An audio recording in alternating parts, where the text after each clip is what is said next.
अंतरराष्ट्रीय युवा विद्वान, जैन दर्शन में यूनिवर्सिटी टॉप व गोल्ड मेडलिस्ट, जैन सिद्धांत एवं न्याय विषयों को सरलता से समझाने वाले, यूएसए, इंग्लैंड, ऑस्ट्रेलिया आदि अनेक देशों में जैन धर्म की महती प्रभावना करने वाले, पंडित टोडरमल पुरस्कार, युवा विद्वत रत्न आदि अनेक पुरस्कारों से सम्मानित मूर्धन्य विद्वान डॉक्टर संजीव कुमार गोधा जयपुर द्वारा जानिए धर्म का मर्म। इस कार्यक्रम के प्रायोजक हैं स्वर्गीय श्रीमती रेवाबेन टिम्बड़िया एवं स्वर्गीय श्रीमान नागरदास जी टिम्बड़िया की स्मृति में उनके पुत्रगण श्रीमान भरत भाई टिम्बड़िया, श्रीमती सुधा जी टिम्बड़िया, परिवार कोलकाता पश्चिम बंगाल एवं श्रीमान कमलेश जी टिम्बड़िया, श्रीमती रूपा जी टिम्बड़िया, परिवार राजकोट गुजरात। नमो अरिहंताणम, नमो सिद्धाणम, नमो आयर्याणम, नमो वज्रायाणम, नमो लोहे संवसाहुणम। ओकारं बिंदु संयुक्तं नित्यं ध्यायन्ति योगिनः कामदं मोक्षदं चैव ओंकाराय नमो नमः। अविरल शब्द घनोग प्रक्षालित सकल भूतल मलकलंकः मुनिभिरुपासित तीर्था सरस्वती हरतु नो दुरितान्। अज्ञान तिमिरान्धानां ज्ञानाञ्जन शलाकयां चक्षुरुन्मिलितं येन तस्मै श्री गुरुवे नमः। श्री परम गुरुवे नमः। परंपराचार्य गुरुवे नमः। सकल कलुष विध्वंसकम श्रेयसां परिवर्धकम धर्म संबंधकम भव्य जीव मन प्रतिबोधकारकम पुण्य प्रकाशकम पाप प्रणाशक मेदम शास्त्रम श्री संयम प्रकाश नामधेयम अस्य मूल ग्रंथ कर्ता रहे श्री सर्वज्ञ देवास तदुत्तर ग्रंथ कर्ता रहे श्री गणधर देवा प्रति गणधर देवास तेषां वचनानुसार मासाद्य आचार्य श्री कुंद कुंद आमनाये आचार्य सूर्य सागरेण विरचितं श्रोतारः सावधानतया शृण्वन्तु। मंगलम भगवान वीरो मंगलम गौतमो गणी मंगलम कुंद कुंदाद्यो जैन धर्मोस्तु मंगलम। सर्व मंगल मांगल्यम सर्व कल्याणकारिकम प्रदानम सर्वधर्माणां जैनम जयतु शासनम। जैनम जयतु शासनम। जैनम जयतु शासनम।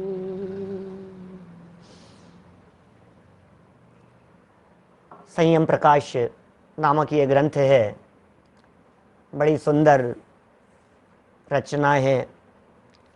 छोटी छोटी सी बातें सिखाते चले जा रहे हैं। सम्यक दर्शन के बिना संयम नहीं होता, इसलिए सर्वप्रथम संयम अंगीकार करने के इच्छुक जीवों को सम्यक दर्शन प्राप्त करने का प्रयत्न करना चाहिए। हर ऐसा जीव जो संयम लेना चाहता हो, हर ऐसा जीव जो सुखी होना चाहता हो, उसके लिए कह रहे हैं आप संयम अंगीकार कीजिए। संयम के बिना सच्चा सुख नहीं और सम्यक दर्शन के बिना संयम नहीं। यह सम्यक दर्शन आत्मस्वरूप के श्रद्धान का नाम है और वह आत्मस्वरूप का श्रद्धान देवगुरु धर्म के व्यवहार श्रद्धान पूर्वक होता है। माने निश्चय सम्यक दर्शन आत्मश्रद्धान का नाम, व्यवहार सम्यक दर्शन देवगुरु धर्म के स्वरूप के श्रद्धान का नाम। इसलिए सच्चे देव का श्रद्धान, सच्चे गुरु का श्रद्धान, सच्चे शास्त्र का श्रद्धान, ये श्रद्धान भी होना चाहिए। इस तरह यहाँ देव शास्त्र गुरु के स्वरूप को बतलाया और फिर अपना प्रकरण यहाँ चल रहा था धर्म के संदर्भ में। आखिर धर्म क्या है? और कल इतनी बातें कह दी थी। धर्म तो वो है जो इस जीव को दुख से बचाता है। धर्म तो वो है जो सच्चे सुख में ला करके स्थापित करता है। देशयामी समीचीनम धर्मम कर्म निवर्हणम संसार दुख तय सत्वान यो धरत्युत्तमे सुखे। रत्नकरण श्रावकाचार्य में समंत भद्राचार्य देव ने कहा है यो धरत्युत्तमे सुखे। जो उत्तम सुख में ले जा करके धर देवे उसका नाम धर्म है। सुख में ले जाके धर देवे उसका नाम धर्म है। धर्म करे और सुख न हुए, धर्म करे और आकुलित बना रहे, इसका मतलब है कि धर्म नहीं हो रहा है। क्योंकि धर्म तो उसका नाम है जहां सुखी हुआ जाता है। समंत भद्राचार्य की पंक्तियां हैं, देशयामी समीचीनम, देशयामी समीचीनम धर्मम कर्म निवर्हणम। मैं ऐसे धर्म का उपदेश दूंगा, मैं ऐसे धर्म के बारे में बतलाऊंगा, मैं ऐसे धर्म की चर्चा करूंगा, समीचीन धर्म की चर्चा करूंगा, सच्चे धर्म की चर्चा करूंगा। कर्म निवर्हणम, जो कर्म से रहित है। देशयामी समीचीनम धर्मम कर्म निवर्हणम। और क्या? संसार दुख तह, संसार दुख तह संसार दुखों से छुड़ाकर यो धरत उत्तमे सुखे, जो इस जीव को उत्तम सुख में ले जा करके धर देता हो, जो पहुंचा देता हो इस जीव को उत्तम सुख में, उसका नाम धर्म है। जो इस जीव को उत्तम सुख किसका नाम है? क्या उत्तम सुख? जिसके पास में दुख नहीं हो। श्रीमद राजचंद्र जी साहब की पंक्तियां है ना, वह सुख सदा ही त्याज्य रे पश्चात जिसके दुख भरा। वो सुख नहीं है जिसके पश्चात दुख हो, वो सुख तो छोड़ देने योग्य है जिसके पश्चात दुख हो। हम उस सुख की बात कर रहे हैं जिस सुख के बाद में दुख नहीं हो। सच्चा सुख वो है जहां दुख नहीं हो, जिसके बाद में दुख की कल्पना नहीं हो, जिससे जीव हटना नहीं चाहे, उसका नाम सुख है। अरे सुख ही नहीं समझते हैं अभी हम, धर्म तो बहुत दूर की बात है। हमें इतना ही पता नहीं है कि सच्चा सुख किसे कहते हैं। सुख उसे कहते हैं जिससे ये जीव हटना पसंद नहीं करे। सुख उसे कहते हैं जिससे ये जीव छूटना पसंद नहीं करे। सुख उसे कहते हैं जिससे ये जीव बदलना पसंद नहीं करे, जिससे ये छूटे नहीं, बदले नहीं, दूर नहीं होवे, उसका नाम सुख है। आप बतलाइए, लड्डू खाते खाते यदि मन होता है कि बस, इसका मतलब है कि वहां सुख नहीं है। विषय भोगों को भोगते हुए यदि आपका मन होता है कि बस, इसका मतलब है कि वहां सुख नहीं है। इसका मतलब सुख जहां होता है वहां से ये जीव हटना पसंद नहीं करता है, इसका नाम सुख है। सच्चे सुख की चर्चा चल रही थी। धर्म के संदर्भ में बोध पाहुड़ कुंदकुंदाचार्य देव को यहाँ प्रस्तुत किया, और कुंदकुंदाचार्य देव को प्रस्तुत करके यहाँ बात कही गई है, भैया धम्मो दया विशुद्धो। ओहो, गजब की पंक्तियां थी, गजब की शब्दावली थी। एक एक शब्द कितना मार्मिक था। आचार्य देव क्या कह रहे हैं? धम्मो दया विशुद्धो, धम्मो दया विशुद्धो। अब इस लाइन को पढ़ करके भी जो व्यक्ति दया में अटक करके रह जाए, उसका क्या होगा? क्या कि साहब लिखा तो है यहाँ, दया से विशुद्धता का नाम धर्म है। की बात सही है, दया से विशुद्धता का नाम धर्म है, लिखा है।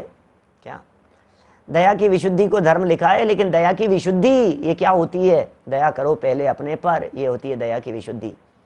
पर दया नहीं, स्व दया भी जहां होती है वहां होती है दया का सच्चा स्वरूप। क्या दया को यथार्थ रीति से समझो आप। दया किसका नाम है? आपने कहाँ दया समझ रखी है? सारी दुनिया में इसको बचा लो, उसको बचा लो, इसकी रक्षा कर लो, उसकी रक्षा कर लो। अरे भैया, दल बल देवी देवता और मात पिता परिवार, मरती विरिया जीव को कोई न राखन हार। कौन कैसे बचाएगा? कोई किसी को बचाने में समर्थ नहीं हो सकता है। हमारी दया कैसे पलेगी? अपने परिणाम जितने संभाल लिए उतनी दया पल गई। जितने परिणाम संभल गए, जितना अभिप्राय संभल गया, जितना अपना उपयोग संभल गया, उसका नाम दया है। इसलिए यहाँ कितनी सुंदर चर्चाएं की थी। दो तरह की दया होती है, एक पर दया होती है, एक स्व दया होती है। जो पर दया होती है उसमें षटकाय के जीवों की रक्षा की बात की जाती है। आप जानते हैं षटकाय क्या होता है? 5 स्थावर जीवों की रक्षा का परिणाम।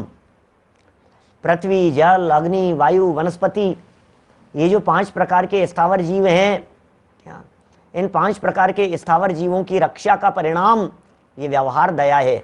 और एक होती है इस त्रस की दया, त्रस जीवों के प्रति दया करुणा का परिणाम व्यवहार से दया है। लेकिन कह रहे हैं भैया मैं नहीं मर जाऊं, क्या मैं त्रियंच नहीं बन जाऊं, मैं एकेंद्री में नहीं चला जाऊं, मैं विकलत्रयों में नहीं चला जाऊं। ऐसी भी तो अपने आप के ऊपर दया होनी चाहिए ना। हमने बचा लिया जीवों को, हमने बचा लिया मकड़ी को, हमने बचा लिया छिपकली को, हमने बचा लिया कॉकरोच को, हमने मरने नहीं दिया कॉकरोच को। ठीक है, अच्छी बात है, आपने दया का परिणाम आपके हृदय में था और आपने कोशिश की बचाने का, आपने प्रयत्न किया और कोशिश की, और जो होना था जो हो गया। बचने उसकी आयु शेष थी, वो बच गया। लेकिन ये प्रयास क्यों नहीं किए जा रहे हैं कि मैं मर करके कॉकरोच नहीं बन जाऊं? ये प्रयास क्यों नहीं किए जा रहे हैं कि मैं मर करके मेंढक नहीं बन जाऊं? ये प्रयास क्यों नहीं किए जा रहे हैं? ऐसी दया तो अपने आप के ऊपर होनी चाहिए ना। यहाँ जो कल शब्दावली का प्रयोग किया गया था भैया, ये शब्दावली का प्रयोग, क्रोध से बचाओ अपने आप को, मान से बचाओ अपने आप को। आपने जगत में देखा किसी व्यक्ति को और देख देख करके आकुलित हो रहे हो, ये नालायक मानता नहीं है। अरे भाई, ये नालायक नहीं मानता है, तू भी तो भगवान की नहीं मान रहा है क्या?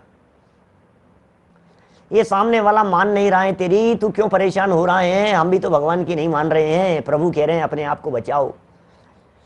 सामने वाले की बुराई करके, सामने वाले की निंदा करके उसका कुछ नहीं बिगाड़ सकते हो। हाँ, बिगड़ तो अपना रहा है, अपने आप का बिगड़ रहा है। हम अपने आप के बिगड़ने से बचा रहे हैं अपने आप को। क्रोध से बचाएंगे, घमंड नहीं पनपने देंगे अपने आप में, मायाचारी नहीं आने देंगे। लोभ लालच का परिणाम अपने हृदय में नहीं आने देंगे। क्रोध मान माया लोभ का परिणाम हमारे हृदय में नहीं आएगा। ये भावना भाएंगे हम, ये भावना भा रहे हैं। इस भावना का नाम है दया, इसका नाम है स्वदया। पूरे दुनिया भर में तलाश लीजिए आप, जैन धर्म जैसी दया दुनिया भर में कहीं नहीं मिलेगी। ये उत्कृष्टतम दया है, ये सर्वोत्कृष्ट दया है जो कहीं नहीं मिलती है जैन धर्म को छोड़ करके। इसकी चर्चा, इसके गीत अन्य मतावलंबी लोग भी गाते रहे हैं। एक बहुत सुंदर प्रमाण, बहुत सुंदर प्रसंग यहाँ प्रस्तुत किया है। निकालिए पेज नंबर 25 नंबर पेज देखिए क्या लिख रहे हैं। यहां पर स्वमत पक्ष से कुछ नहीं कहा गया है। हमने जो ये बातें लिखी हैं ये इसलिए नहीं लिखी है कि हम जैन हैं। कोई व्यक्ति ये कहे यार आप तो जैन हो, जैनियों की बातें करोगे। अरे भाई साहब ऐसा नहीं है, मैं जैन हूं इसलिए जैनियों की बातें नहीं कर रहा हूं। निष्पक्ष होकर के चर्चा कीजिए आप, पक्ष व्यामोह मत रखिए, पक्ष का विकल्प मत कीजिए। किसी भी जन्म लिया हो आपने, पंथ में, संप्रदाय में, कुल में, जहां जन्म लिया हो क्या फर्क पड़ता है। सैनी पंचेंद्रिय हो, निर्णय तो आपके हाथ में है ना, क्या फर्क पड़ता है। कहीं भी जन्म ले लिया, अरे भैया ये धर्म कहीं कुल में, परंपरा में, माँ के आंचल में नहीं पलता है। ये धर्म तो निर्णय करने से होता है। ये तो धर्म परीक्षा प्रधानी है। स्वयं निर्णय कीजिए, स्वयं परीक्षा कीजिए, यथार्थ का निर्णय कीजिए। सच्चाई क्या है, वस्तु स्थिति क्या है, सच्चा धर्म कहाँ है, कहाँ सच्चा धर्म होने की संभावना है। ये निर्णय आपको करना पड़ेगा, ये निर्णय हमको करना पड़ेगा। देखें बहुत गजब की बात कह रहे हैं यहाँ पर। स्वमत पक्ष से कुछ नहीं कहा गया है। राष्ट्रीय नेता, नाम सुना होगा, सब जानते हैं। राष्ट्रीय नेता, इतिहास के वेत्ता, संस्कृत के प्रौढ़ विद्वान, स्वर्गीय पंडित बाल गंगाधर तिलक। तिलक का नाम किसने नहीं सुना है। स्वर्गीय पंडित बाल गंगाधर तिलक ने भी 30 नवंबर 1904 के बड़ौदा में अपने व्याख्यान में कहा है। बड़ौदा के अंदर उन्होंने व्याख्यान दिया था 30 नवंबर 1904। अभी तो इन्होंने सुना होगा खुद ने, आचार्य सूर्य सागर जी ने, उस समय थे, ये मौजूद थे। तो ये क्या लिख रहे हैं, क्योंकि इनका जन्म तो 1880 में हो गया था ना, 750, 1880 में जन्म हो गया था लगभग। पीछे पढ़ा भी था अपन ने कौन से सन का जन्म है। तो ये कितने 1904 की घटना बतला रहे हैं। व्याख्यान में कहा था, क्या कहा था कि महाराजा गायकवाड़, बड़ौदा के नरेश महाराजा गायकवाड़, उन्होंने पहले दिन कांग्रेस में जैसा कहा था वैसा मेरा भी कहना है। इसका मतलब बाल गंगाधर तिलक जी ने जो बात कही वो अपनी नहीं कही। बाल गंगाधर तिलक जी ने जो बात कही ये महाराजा गायकवाड़ की बात कही, बड़ौदा के नरेश की बात कही। और इन्होंने कहा जैसा बड़ौदा नरेश ने कहा था वैसा ही मैं भी समर्थन कर रहा हूं।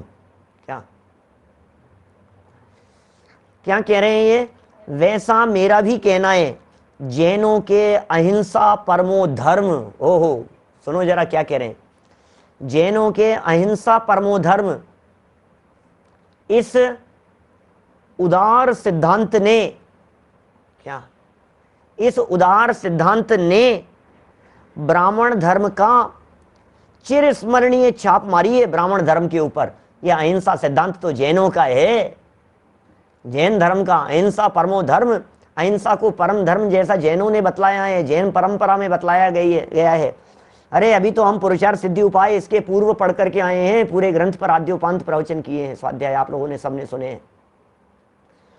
पुरुषार्थ सिद्धि उपाय में जिस सूक्ष्मता से अहिंसा की चर्चा की है, जिस सूक्ष्मता से अहिंसा की चर्चा की है, आप सोचना जरा, जिस सूक्ष्मता से वर्णन किया है अहिंसा का जैन परंपरा में, वैसा दुनिया के किसी धर्म दर्शन में नहीं है।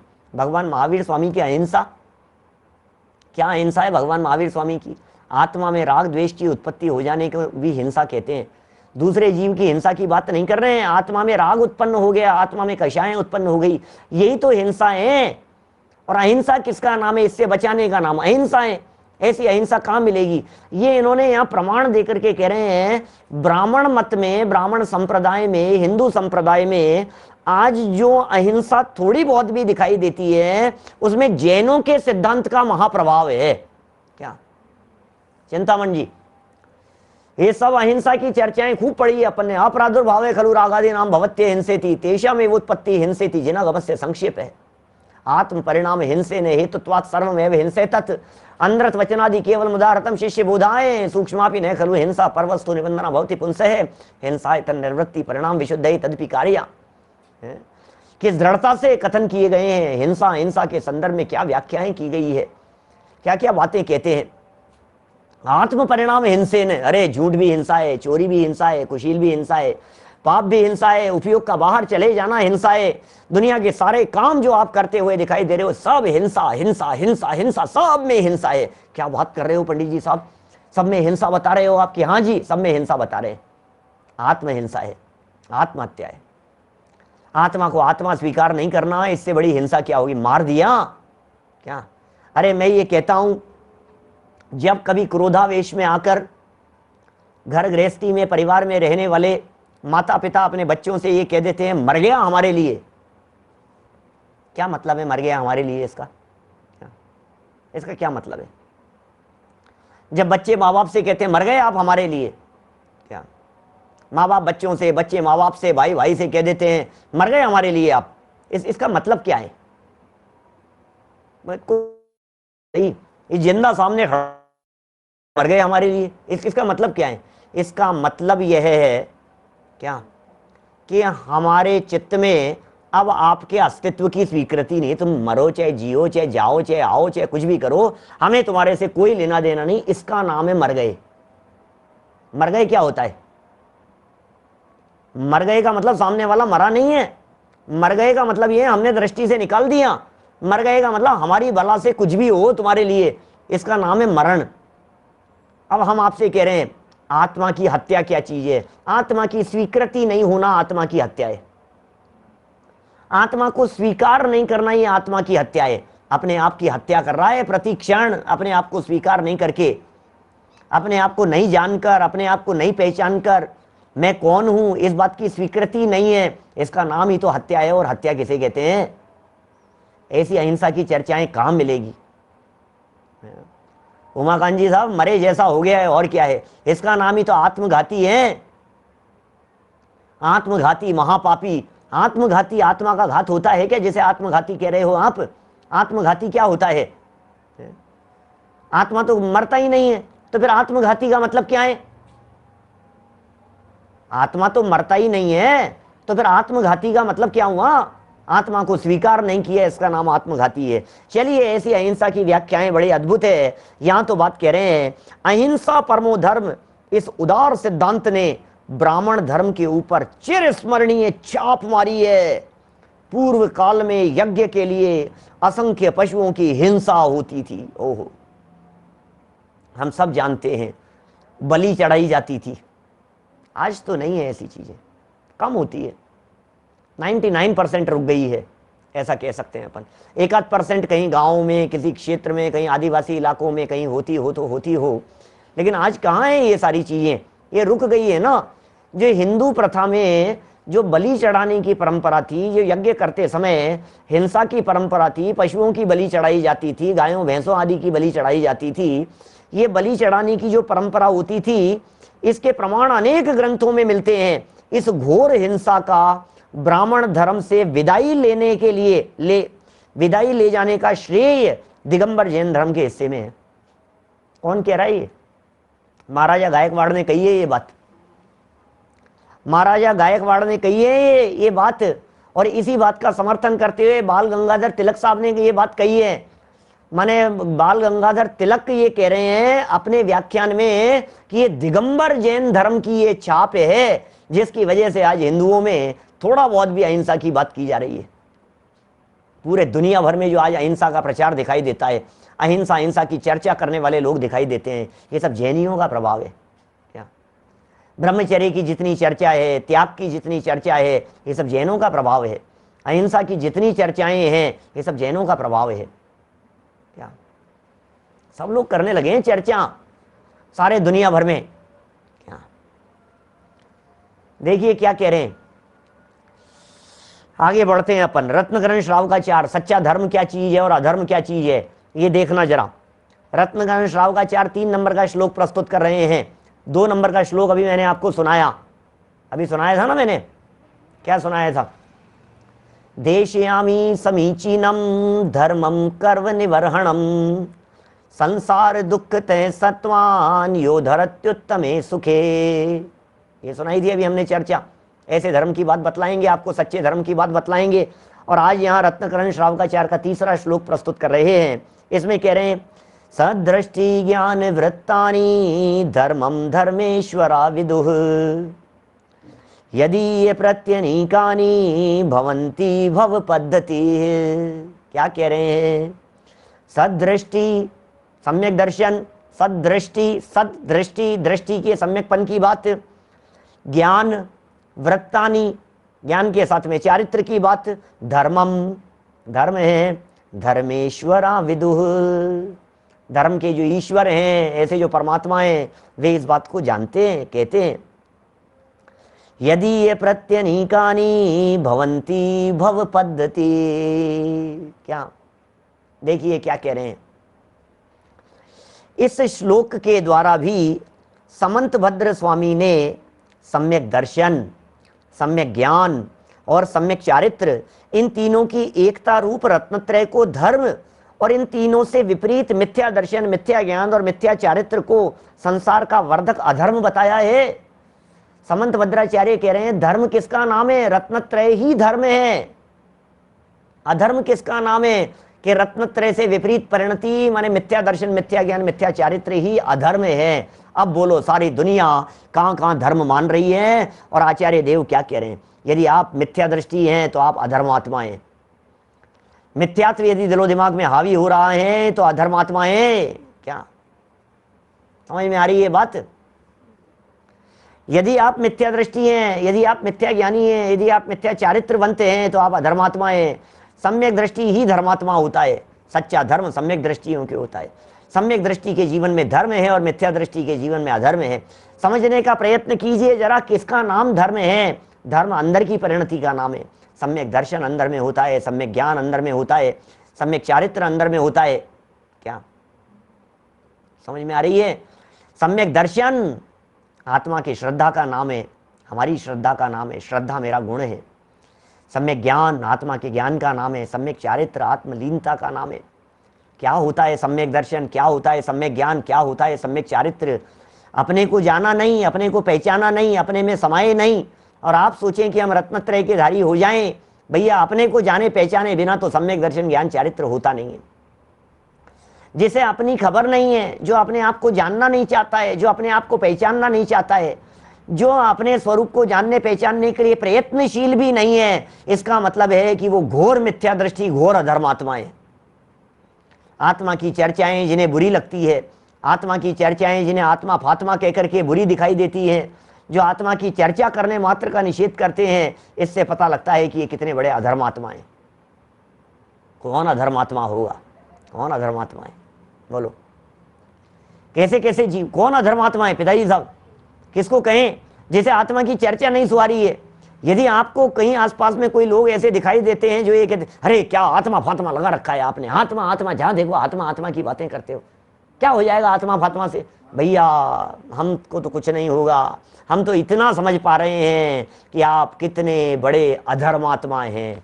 हम नहीं कह रहे हैं, रत्नकरण श्रावकाचार्य में समंत भद्राचार्य देव कह रहे हैं। इस कार्यक्रम के प्रायोजक हैं स्वर्गीय श्रीमती रेवाबेन टिम्बड़िया एवं स्वर्गीय श्रीमान नागरदास जी टिम्बड़िया की स्मृति में उनके पुत्रगण श्रीमान भरत भाई टिम्बड़िया, श्रीमती सुधा जी टिम्बड़िया, परिवार कोलकाता पश्चिम बंगाल एवं श्रीमान कमलेश जी टिम्बड़िया, श्रीमती रूपा जी टिम्बड़िया, परिवार राजकोट गुजरात।